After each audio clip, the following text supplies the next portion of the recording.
After 60, if you're adding anything to your morning coffee, there's a real chance some of it is working against you.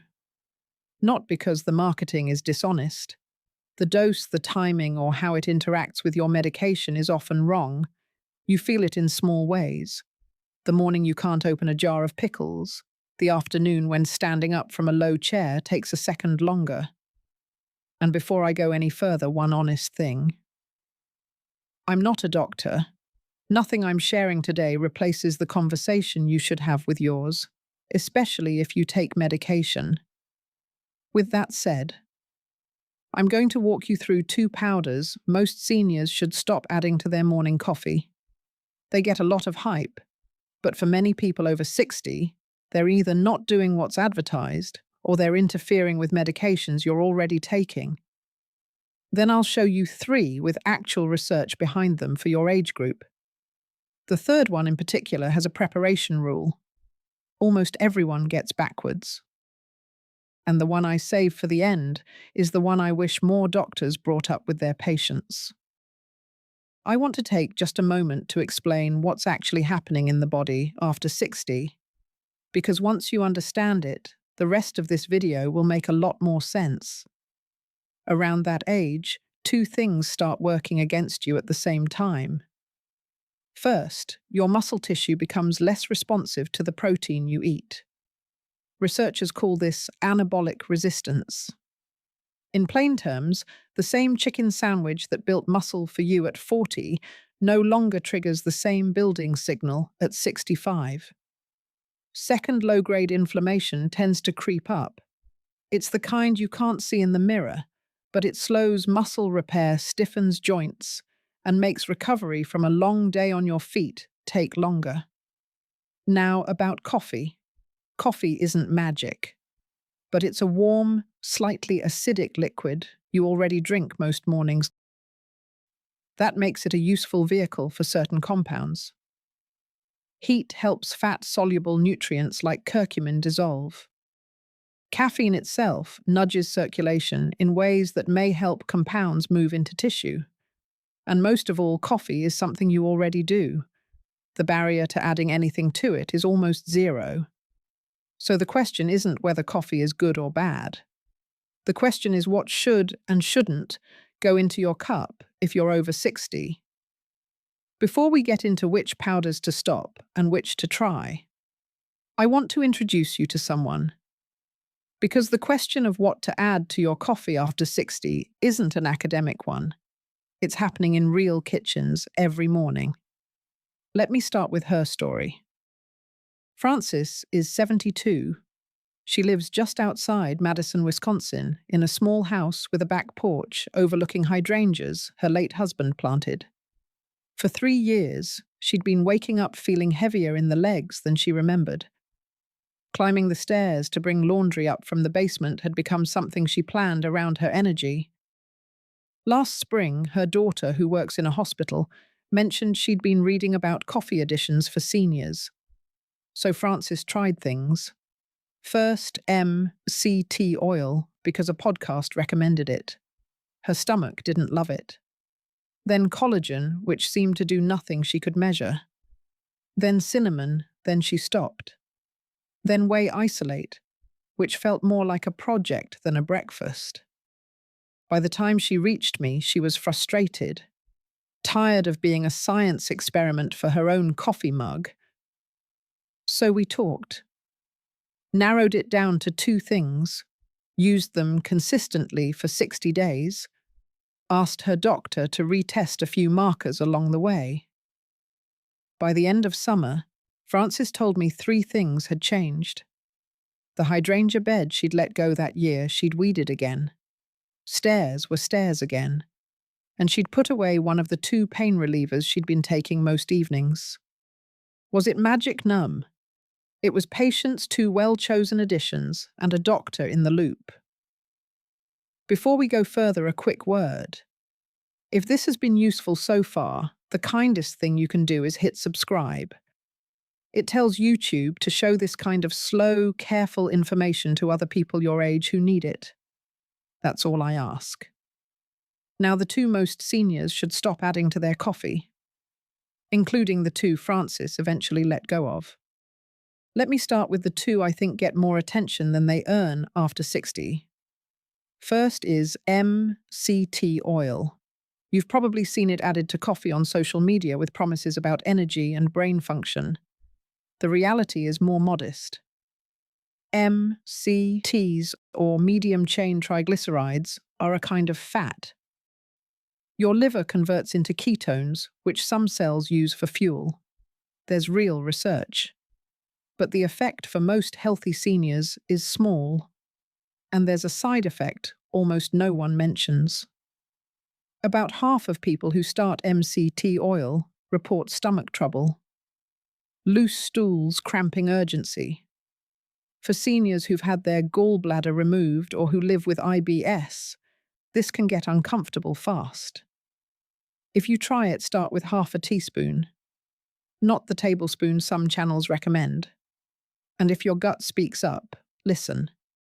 Second is collagen powder.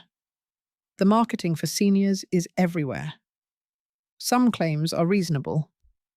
Studies on collagen peptides do suggest modest benefits for joint comfort and skin elasticity at doses around 10 grams a day. What gets overstated is the bone density claim. Bone remodeling takes 6 months, at the earliest often longer, to show change on a DEXA scan. So when someone tells you their bone density improved in 2 months on collagen, that story is worth questioning. Collagen is also low in tryptophan, an essential amino acid, which means it's not a complete protein on its own. It can be useful. It just isn't the protein hero some videos make it out to be. Now the three that I do believe belong in many seniors' coffee. The first is cinnamon. Specifically Ceylon cinnamon, sometimes called true cinnamon. Most of the cinnamon in American grocery stores is a related but different plant called cassia. Cassia is fine in small amounts. The problem is a compound in it called coumarin, which in larger or daily doses can stress the liver, especially in older adults who already metabolize substances more slowly. Ceylon cinnamon contains much less coumarin.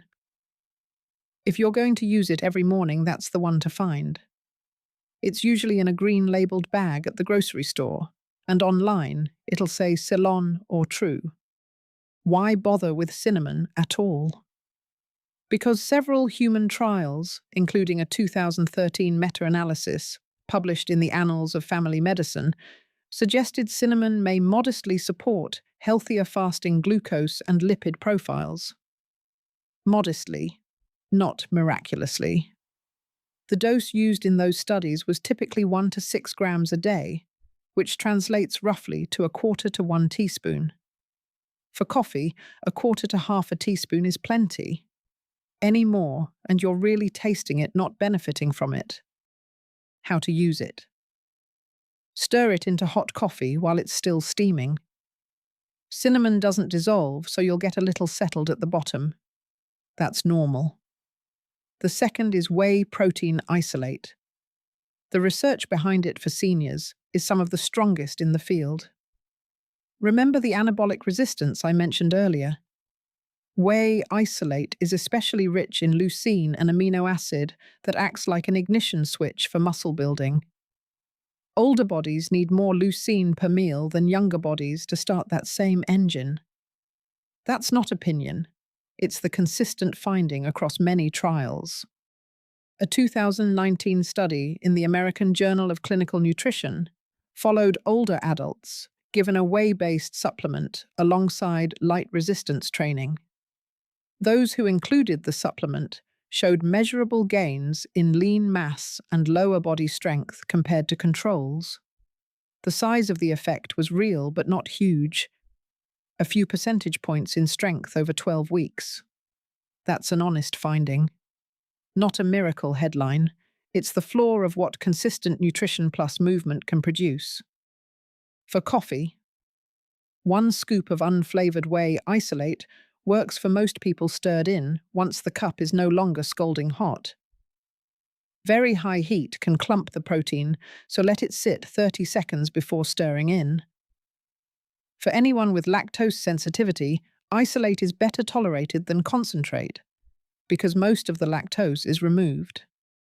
Now, before the next thing I want to share, and I really mean this, the third powder is the one I think deserves the most careful attention. It's also the one with the strongest mechanism research. But it comes with two preparation rules that nearly everyone gets backwards, and one medication interaction that catches many seniors by surprise. Let me bring you the full picture, including how to actually do it right. Now to the third powder. Turmeric, with a small pinch of black pepper. Turmeric is a yellow-orange root used in Indian and Southeast Asian cooking for thousands of years. The active compound most studied is curcumin. What makes curcumin interesting for seniors is its effect on the type of low-grade inflammation that builds after 60. The kind that stiffens joints, slows muscle repair, and contributes to fatigue you can't quite put your finger on.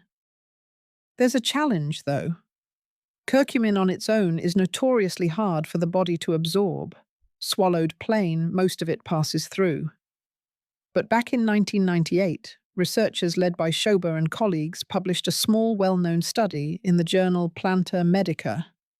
They found that adding piperine, the active compound in black pepper, dramatically increased the bioavailability of curcumin in healthy human subjects. The exact percentage gets dramatized online. I'll just say this. It goes from barely absorbed to substantially absorbed. That's the real finding.